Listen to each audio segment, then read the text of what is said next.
Welcome to the Yankee and Canuck podcast, Best Picture Series, where we talk about all the Academy Award Best Pictures, past to present. And I'm your host, a Yankee. And I'm your host, a Canuck. And today we're going to be talking about The French Connection. This is the 44th film to win Best Picture. Other notable nominees are Clockwork Orange and Fiddler on the Roof. There are a couple of ones. Yes, La Connexion Française.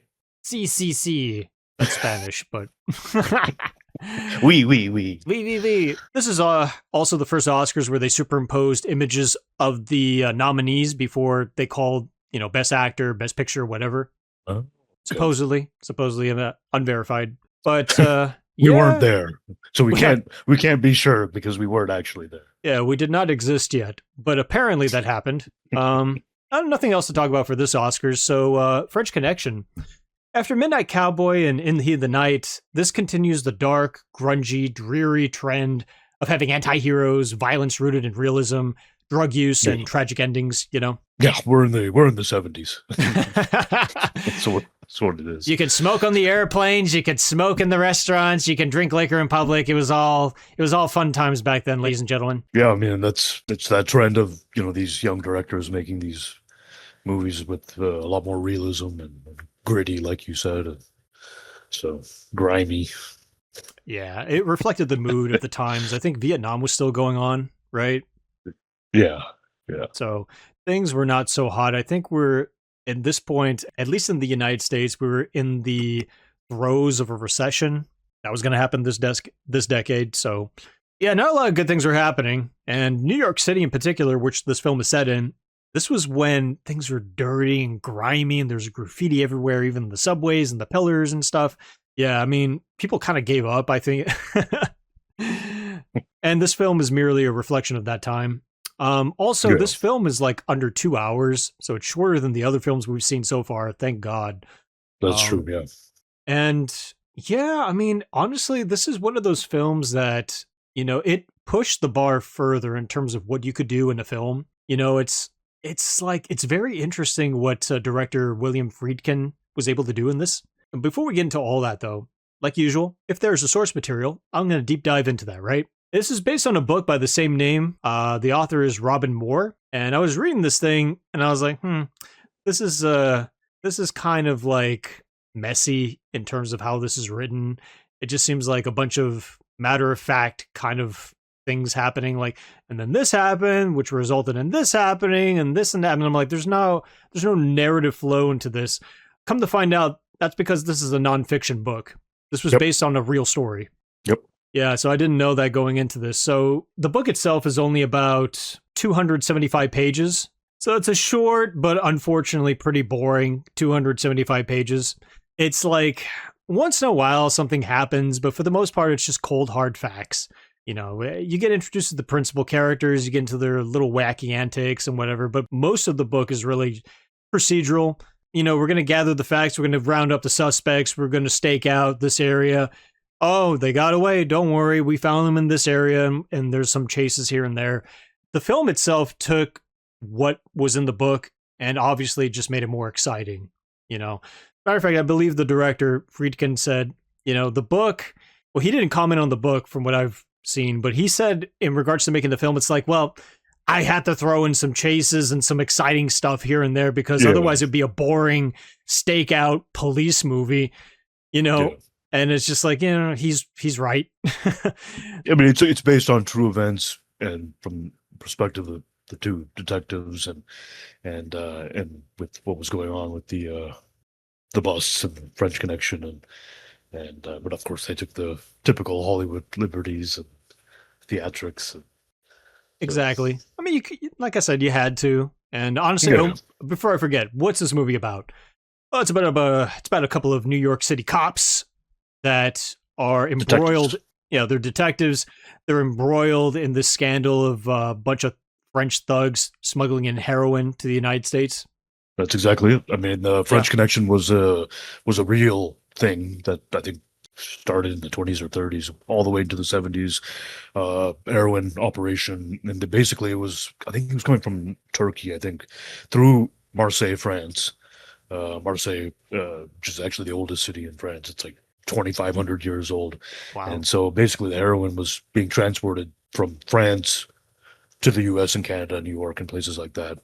And typically, the Italian mafia was the one who was like financing it and running that operation on this end, on the Western end, and supplying the market with the drugs and stuff. So, and that's just kind of how it was always done.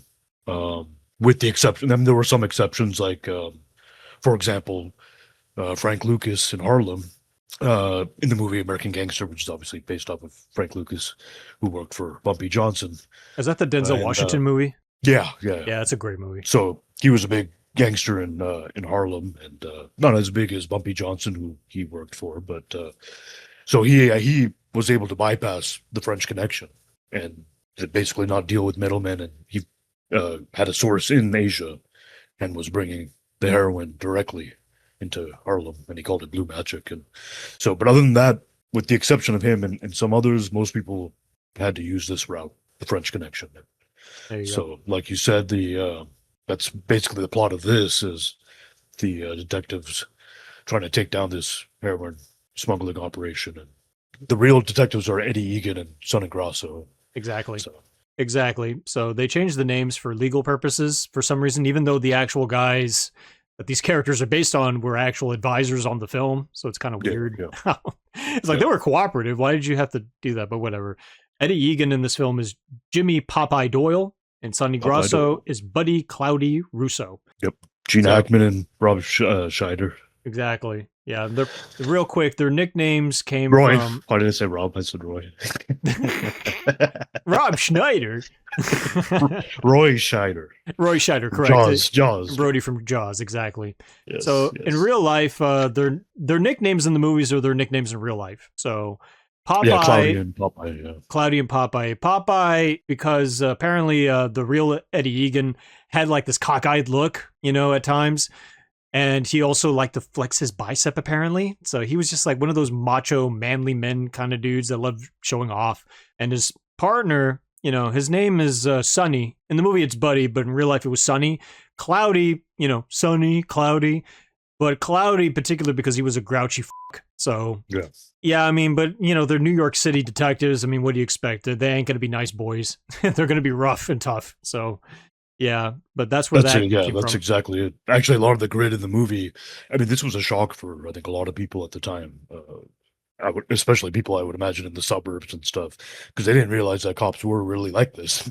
This is a documentary we're talking here, pretty much. Pretty much. So, I mean, Friedkin had the foresight to really make this into a documentary-styled film, which was brilliant, honestly. Yeah, which he had experience doing that, and so he just brought that to the table. And so, I mean, a lot of people, this is their experience with police. They're, brutal, and they themselves are kind of criminal at times, and very much, and stuff like that. So this was willing to go the extra mile to do what they got to do to get that bust. You know what I mean? Yeah. So I mean, people knew this and have terrible experiences with them and witnessed all kinds of things, but for many, it was also a shock to see this on film. So. Yeah, a lot of these nice people that live in these suburban neighborhoods. Why?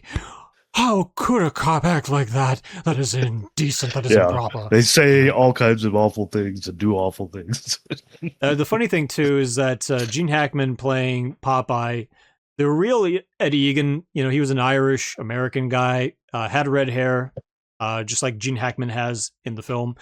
But he was also a pretty big racist. He was a tough racist guy. And Hackman, according to Friedkin, he came from a similar background, Hackman. And Hackman was like, listen, man, I know I got to play this guy, but I don't really want to be this guy. Can we dial it down?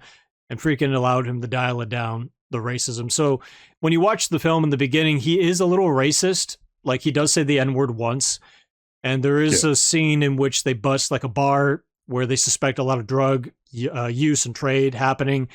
And it's mostly black guys. So those things are present, but then that's where it kind of stops. It's not heavy-handed about it. Right. Yeah, and also going quickly back to the book, they don't actually really follow the book that much, except for like the basic facts surrounding the case. Probably because it was kind of boring, and Friedkin was probably like, I'm going to do whatever I want. He's just that kind of dude. He passed away as of this recording about a year or two ago, I feel, or 3 years ago. Yeah, a couple of years back. You're right. Yeah. Yeah, but he was For those who don't know, he directed The Exorcist. And, yes, he followed up this movie with The Exorcist. So yeah, which was also nominated for Best Picture. correct, yeah.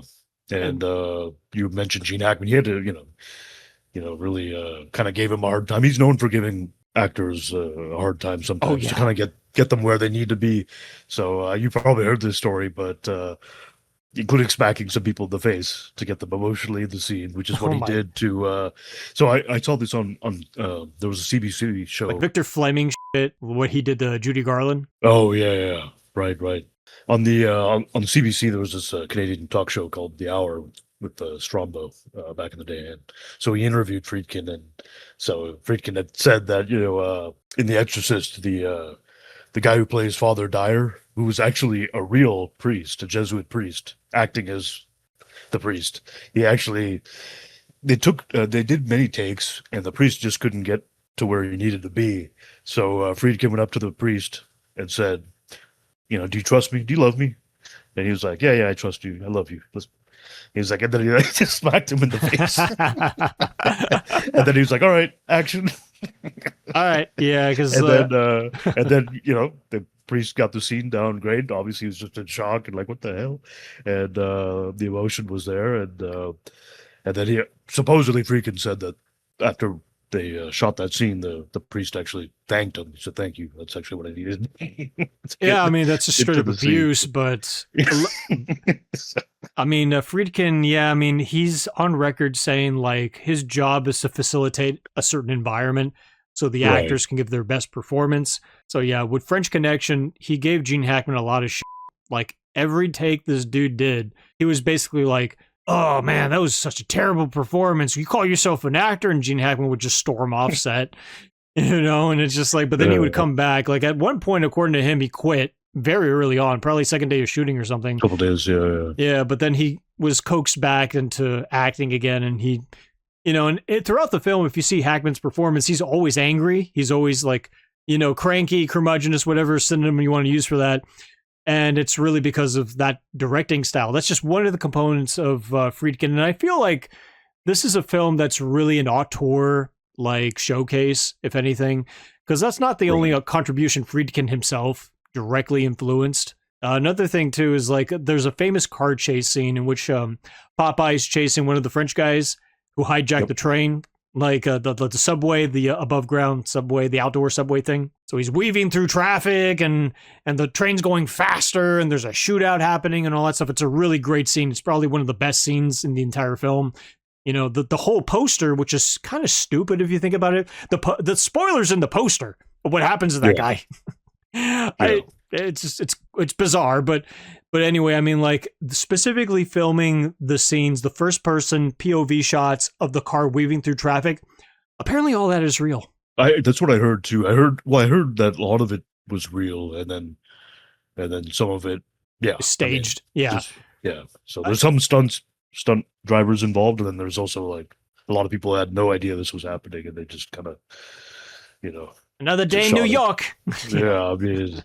I'm like, someone could have got hurt really bad, Yeah, even Friedkin said so himself. Like, he was like at this point, maybe 34, 35 years old. And he said on record too, listen, I was in the seat. I filmed this thing because the camera guys, they had families and stuff. I wouldn't want to put them at risk. So the only ones at risk were himself, the stunt driver, and the people that happened to be in traffic. Yeah. Which is insane. On so many levels, how his directing style, a lot of these things, this is back in the day, it doesn't work anymore. You can't do that. You can't do that shit anymore. Yeah, no, it's unethical. It's immoral. Because we could talk about it and laugh about it, but he could have killed someone for real. He seriously could have. Yeah. Yeah. So that's why it's just like, it's like you can't do that anymore. It's so unnecessary too. It's just really not necessary. Yeah, it really is unnecessary. It's one of those things where you just sit around and be like, hey guys, remember that one time we did that one thing and no one got killed, but it was really funny? Ha ha ha ha, It's the same sort of deal. Like exactly, yeah. But you know what? Even though what he did was clinically insane, it really set the standard for like car chases in particular. Because the one film that's referenced, and he references the film too, is Bullet with Steve McQueen. Yeah, of course. And I believe they were in San Francisco when they filmed that movie, right? So yes, if you see that film, What they did was a really cool car chase scene for the time because it came out in '68, 3 years before French Connection. And what they Yep. did is that they had the cars either parked or they had one or two kind of like in the way.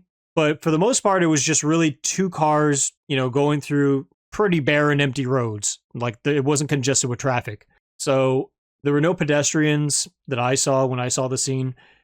And I was Yeah. like, you know what? It's a cool scene. It's really impressive, especially for the time, but it also played it really safe. So Friedkin was like, I could do that better. And he did. At the expense of everyone's safety, he did. And when you see the scene to this day, it's extremely impressive. Because It I'm is, like, yeah. oh my God, it looks real, because it was real. Yeah. He did apparently add a couple of things. Like one of the things towards the end of that chase is that Gene Hackman's about to hit a woman pushing a baby carriage, and he weaves right out of the way and hits a bunch of boxes. That 100% is staged. Hmm. Whether or not it was staged, who knows? But according to him, it's like, listen, that was an actor. I didn't put her in danger. That would be insane. There was no baby in the baby carriage. But at the same time, could it have been real? Because if you look at the shot too, those are two very different people in the shots. The close up with the woman reacting and the long shot of the woman pushing the carriage. They're very differently dressed. Oh, okay. Yeah, I can't say I noticed. Maybe for liability reasons, he said that it was staged, but who knows? Maybe I would like to think that it was all real. The stunt person actually missed a woman really pushing a baby carriage, and they shot an insert of an actress, and he just lied to save face. That's what I think really happened, but who knows? It's conjecture. I'm not going to say it's truthful. That's my opinion. Yeah. But anyway. But like you were saying earlier, the shots, I mean, the film, has so many, like a variety of shots, the wide angle shots, zooms, a lot of handheld shots and crane shots. And I'm pretty sure one or two times in the film, they just threw the handheld camera. Yeah. So, I mean, they did it all in this very movie, early instance of handheld cameras too. Very impressive. Yeah. Like one thing I can see that was very obvious that I can remember is Roy Scheider in the climactic scene where the drug bust happens, and then you have Hackman, what were their names? Popeye and Cloudy. Yeah. Popeye and Cloudy are That's just correct. storming through, and then Roy Scheider's stumbling as he's trying to get into cover behind one of the open like door things of the furnace or whatever it was. Yeah. Like that was very shaky. You could definitely tell that was handheld. Absolutely, yeah. Yeah, so I mean, like, man, I talked about grime and stuff early. This film is dirty. Like, it's disgustingly dirty. I was like cringing when I saw like the scene where they're busting the guys in the bar. All the black guys were up, held up, and then he was checking underneath for drugs and stuff. And I was like, ew. And then he puts all the stuff in a shaker, and then he puts it on the thing. I was like, oh, that's so gross. And then the climax, he shakes a martini out of it. Oh, that was so it's disgusting. And then also like the abandoned warehouse in the climax. I was like, ugh, yeah, the dilapidated I could feel the asbestos and yeah. It's funny because I've seen this movie before, but I had forgotten most of it, with the exception of the car train chase, and then obviously remembered that very well. Yeah, and it's hard to forget that. And then the ending at the dilapidated warehouse, I did remember that. So those are the only two things. Like basically, towards the end of the movie is what I remember. The first half hour or so, it's kind of slow, and it's very slow. And so I forgot a lot about it. There's actually a lot of parts that don't have that much dialogue even then. So that's why, I mean, like, that's the unfortunate thing with this film, because I saw it before as well, but that was the really the only thing I remember was the car chase. That was it. Yeah. And that's because honestly, like, while reading the book, I was like, yeah, I could see why they changed a lot of things, because the actual story is kind of boring. I'm like, sure, I mean, back in those days, if you were to read a book about a drug bust, be like, ooh, this is a novel thing, all the details and stuff. But nowadays, in the modern era of true crime and stuff, and you can hear or read about more horrendous shit that's happened to people over history, it's not that impressive. I mean, yeah, I mean, it's a very simple, straightforward story. There's really no twists or turns. It's just a cop crime thriller, and that's exactly what you get. They don't go into too much detail about the actual events and the French Connection and the reach of it all, and this is honestly, their story of it is just one piece of the full actual story. And so I mean, you get what you get. Honestly, for me, the acting was really solid, though. I mean, Gene Hackman and although I think you can make an argument that Scheider's character is less compelling and kind of sidelined quite a bit. He's but, very sidelined. You barely remember he's in this film. Like when you think of French Connection, you only think of Gene Hackman, but that's because he's the main character. He's the main head honcho, and he's the one doing all the crazy stuff. But Roy Scheider's like, oh look, Rhodey, cool. Yeah, exactly. That's pretty much it. But man, when I started the movie, I was watching with my headset on, my headphones, and man, the volume was way too loud because it starts out loud. Oof. The music that hits in the beginning, the opening credit, so loud. So I almost had to throw my headphones off. I was like, ah. I'm deaf. So, damn it.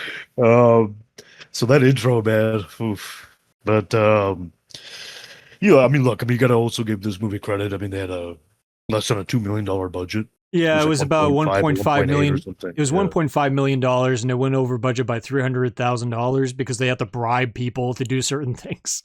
Now, with regards to the budget, I mean, 1.5, 1.8 million. I mean, and it made over 40 million at the box office. I mean, fun fact, this was the lowest budgeted movie to win Best Picture. Yeah, at this point in time. And honestly, I'm kind of surprised considering we're in the 70s, right? I mean, you'd think a lot of these films were, $4, $5, $6, $7, $10 million budgets. Yeah. For them to do this on the cheap and all the crazy stuff they've done, it's insane. Yeah. I gotta give them credit for that.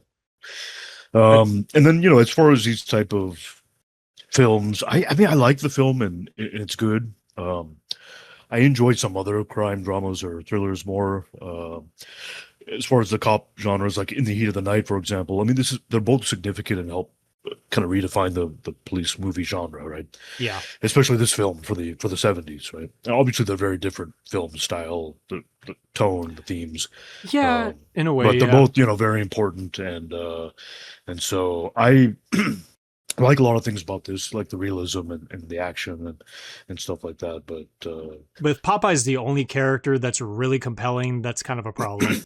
Exactly. Whereas in the heat of the night, you have a lot more of a character-driven narrative story, more interesting stuff. Obviously, social commentary and a little bit of murder mystery element to it. So, I mean, both good films, very different, but since these are both crime films that have won Best Picture, I'm just bringing that up. But no, so I was going to do the same. Yeah, so I do prefer that film over this one, and it's still a good movie. I mean, honestly, I enjoyed it. I probably wouldn't watch it again. Twice is enough. I think it holds up, but I don't think it holds up as well as some of these other films.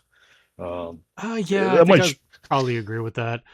It might shock a lot of people, who know me, but I like this movie. It's a good movie, but I don't really think it's that great, to be honest. But I mean, because really, at the end of the day, some great scenes, but I mean, they had to make up stuff to make it more exciting. I mean, the key things that were from the real tale, at least according to the book that I read, is like they really did smuggle the drugs in that compartment in the car, which was like Buick, the last thing they checked. And the Buick Invicta or something. It was like a Lincoln. Was it? It was like a Lincoln Continental Mark III. Oh, I thought it was a Buick. I thought it was Invicta, because they said Buick, didn't they? But I looked it up. Apparently, it was a Lincoln. Maybe the real car was a Lincoln, but nonetheless, in the car where they smuggled the drugs, that was clever, and that did happen in real life. Another thing that did happen in real life too was, that scene in which Gene Hackman's tailing that French guy, the one with the hat. Sure.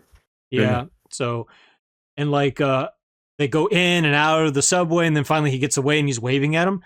That actually did happen in real life. Yeah, that was a good scene.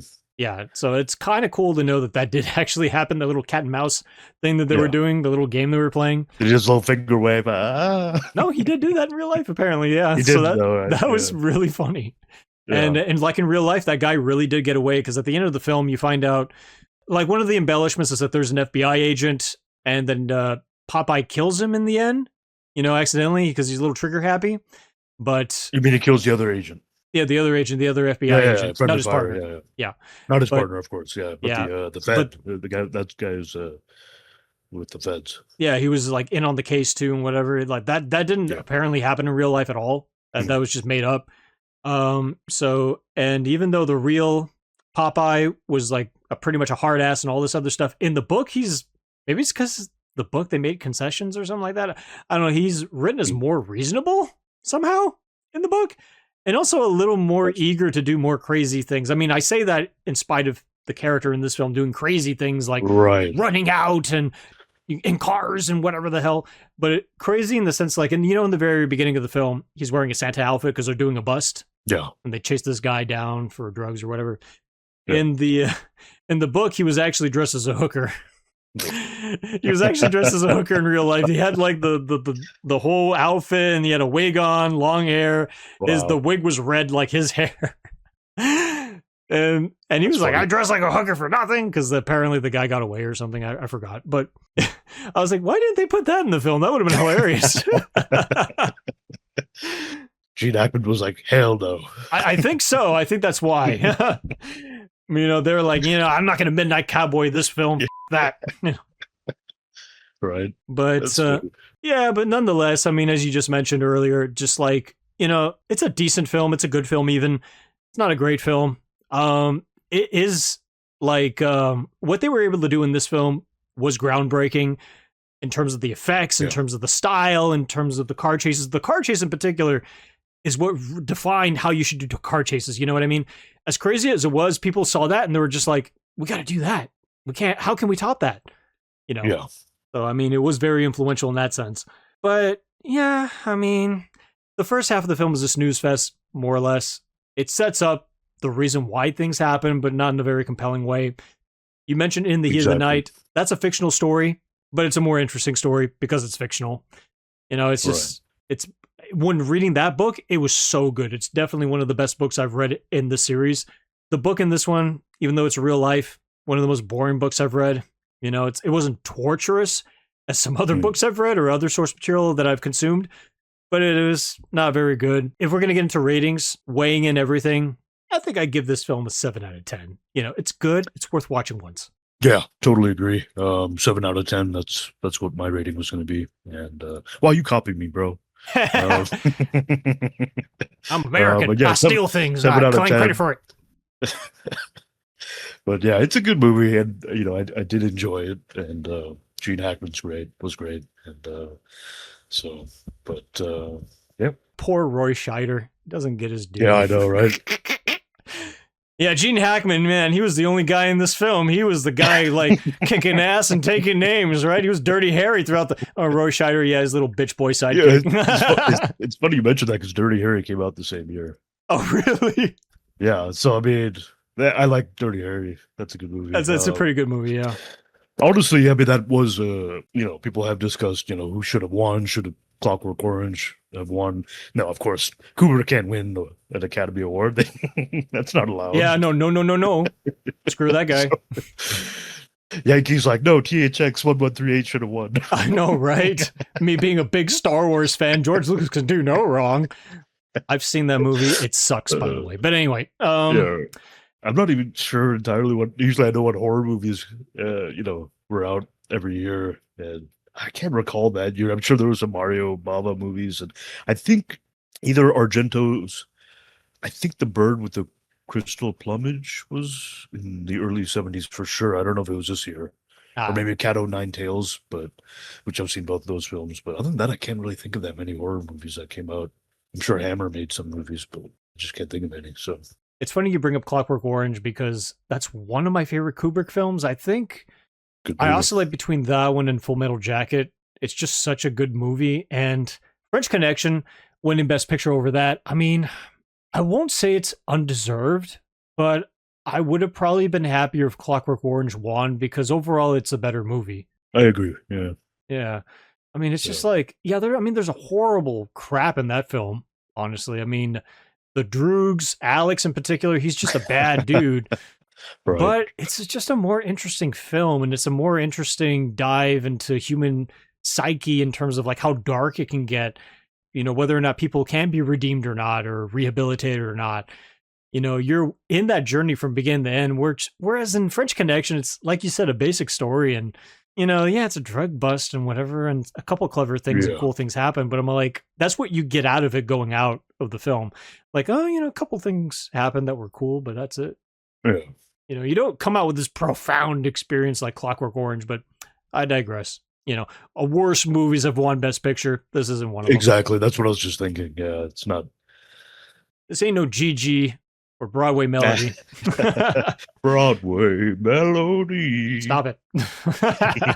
We're bringing it back, No! y'all. We're bringing it back. Oh, yeah, right. We're going to remake that film. All right, guys. So that is The French Connection. So for the next film we're going to be talking about, I think we've been alluding to this one for a while, but this is considered one of the most influential films of all time. And dare I say, probably the best film, if not one of the best films of all time. Hell yeah, I totally agree with that. Yeah, we'll see about that. Thank you guys for tuning in, and don't forget to like and comment, subscribe, check these movies out. Let us know what you think if you do. Peace.